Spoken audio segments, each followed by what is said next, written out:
Let's check. Check. You're looking good. Done a sound check. Looking good. So,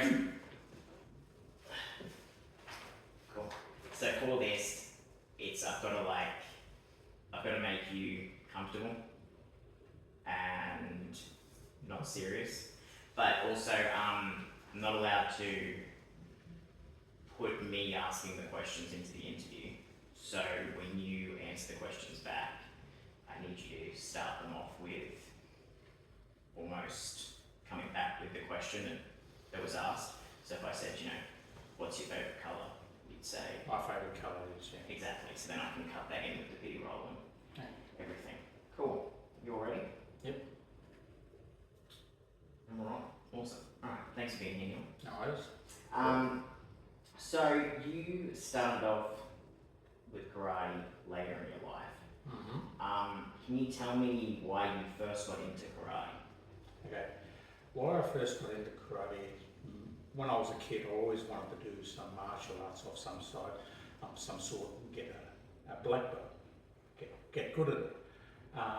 Later in life, as you go through life, you're busy with kids, marriage, people, and you don't sort of put yourself forward. But I had the opportunity.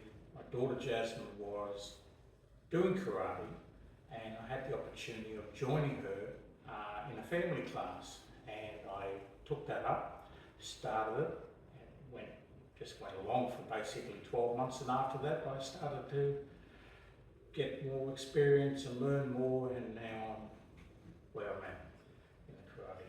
So, You like and I'm enjoying it. Yeah, Good. I enjoy it. Yeah, you're proper, addicted to it, I'd say. Addiction, I don't know if I'm addicted to it. I could quit it if I want to. I'm getting older. My body feels a lot more stress points, if you want to put it that way. And after any injuries in sports, you take longer to heal. And I know that it wouldn't be many years away before I call it quits. I wouldn't say addiction. I enjoy it. I enjoy the release. I enjoy the social aspect of going and talking to friends in the club. And I enjoy my children, or two of my children, being there with me. How old were you when you started? I started about 49. I started. Wow. So, yeah. So I've been going for a while. I'm 62 at the moment, so I've been going for a while. Is that so 49 to 62? Is that quick to get your... I got my black belt probably over 10 years ago, 11, 12 years ago. My first black belt, and then I've just progressively, that's when you go from your training black belt and get your Shodan Ho level, and then you're supposed to wait 12 months and retake that test to get your first dan. I didn't do that because of family problems that we were having. People were sick. We waited a while before I took my first dan. And then 2-3 years after that, I took my second dan. My second dan. What do you think? So you started at 49. What were some of the biggest challenges that you found starting at 49 compared to your girls, which started really young? Biggest challenges probably were injuries. I tend to injure more. I'm probably a lot less flexible than they are. I'm very stiff in my movements, which is not a good thing in karate and flow. It took a lot to overcome those issues, but you get there. I just saw it as a challenge. Do you think there's any benefits to starting later than starting younger? The benefits in starting later is that your frame of mind is stronger. You can force yourself to do things. You don't give up as easily as when you're younger. You can give up, make up excuses. It's easy to give up. You are more flexible when you're younger. You're fitter when you're younger. But your frame of mind is important to becoming a martial arts expert or a black belt level. You'd also and correct me if I'm wrong, but you also do it more when you're younger. Sometimes it's just because your parents want you to do it or something, but when you're older and you're starting, it's more because you want to do it for you. Correct. Yeah, when you're older, yes, it's more. It's my original two thoughts were yes, I wanted to do it, and yes, I had the opportunity to do it with my family, and it was a great family activity to do together, to learn different grades and learning different moves and techniques together.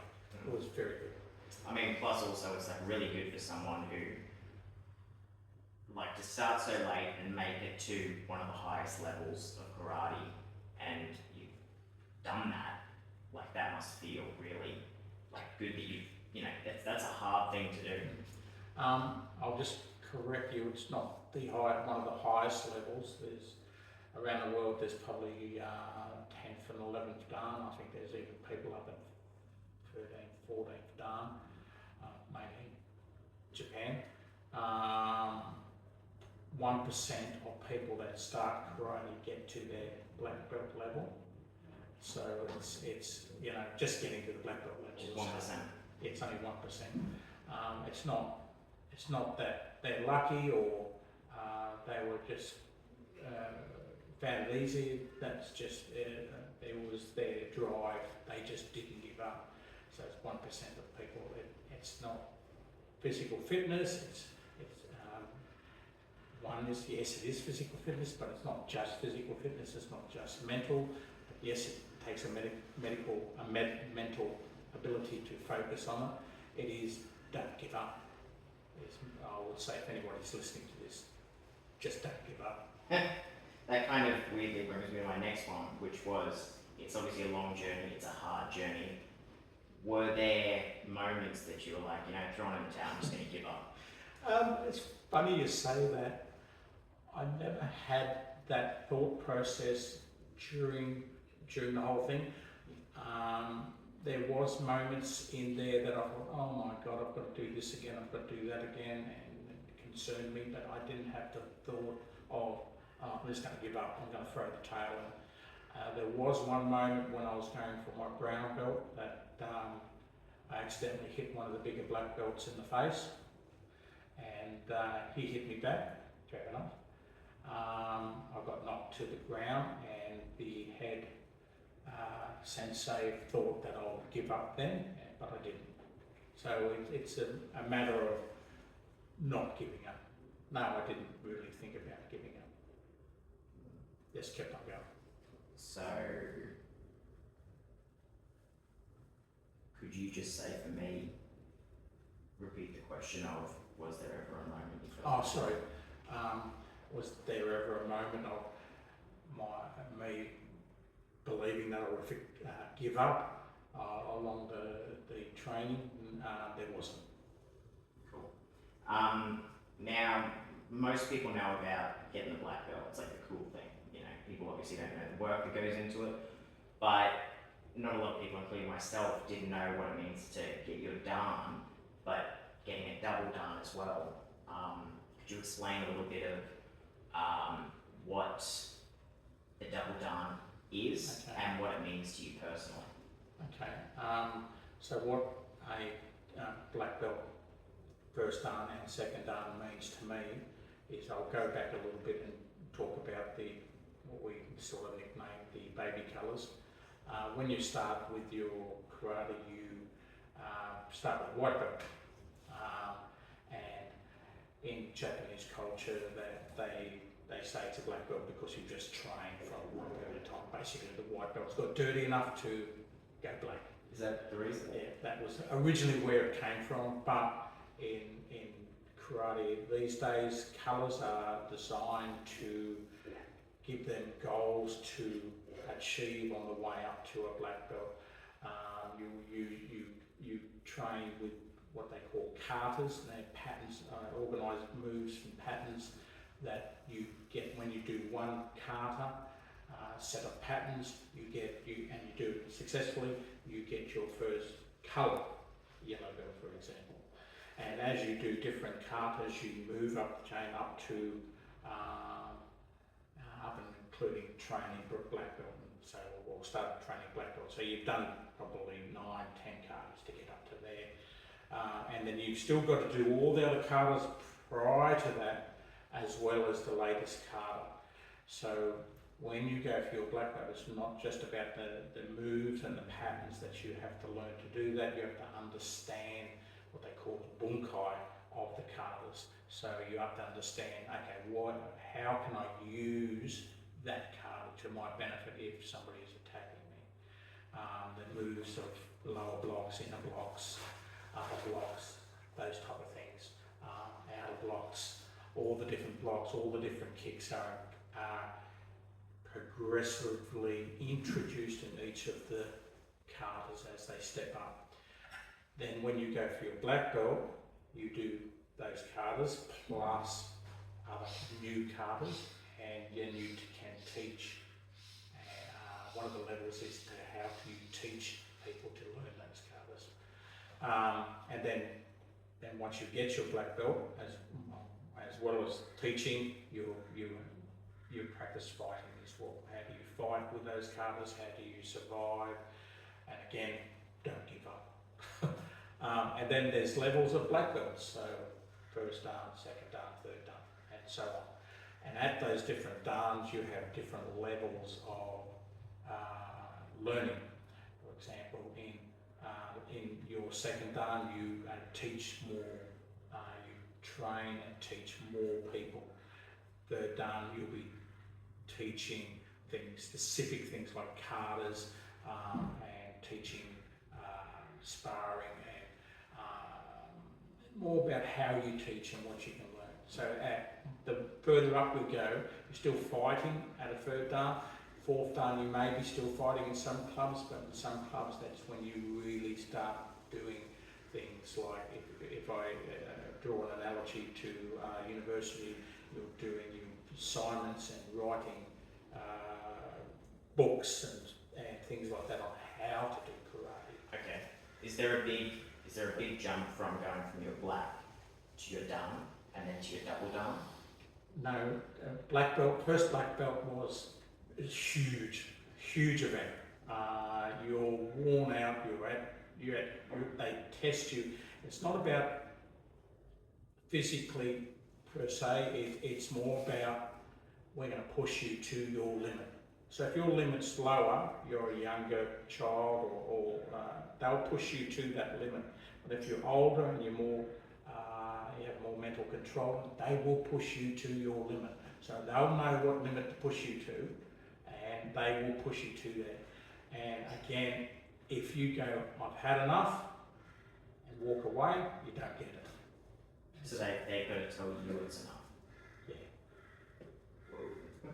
They tell you it's enough. Now, you've seen Jasmine, my daughter, going for her first dan, and they spar her until she's absolutely exhausted, to a point where she just virtually can't stand. Now, she's not being hit hard, or she's not being flogged to death. She's just exhausted. She's tired. And is stressing on her mental ability. And that's when you don't give up. You just keep on going. When they say finish, then you can fall over. Okay. Wow. Yeah. Now, we hear a lot about the Karate Kid wax on, wax off, which we joke about. Yep. But from someone who's come to such a high level and works in it and does a lot with it, what do you think are the main key misconceptions people think when they go, okay, you do karate? Misconceptions is, recently you get a lot of parents getting involved, like the soccer mums, the soccer mums getting involved, and they say, well, they can't do it that hard, they can't do it. It's all about teaching a child, a kid, discipline. They need that discipline. These days they need a lot of discipline, and they learn that discipline by doing something and not giving up on something.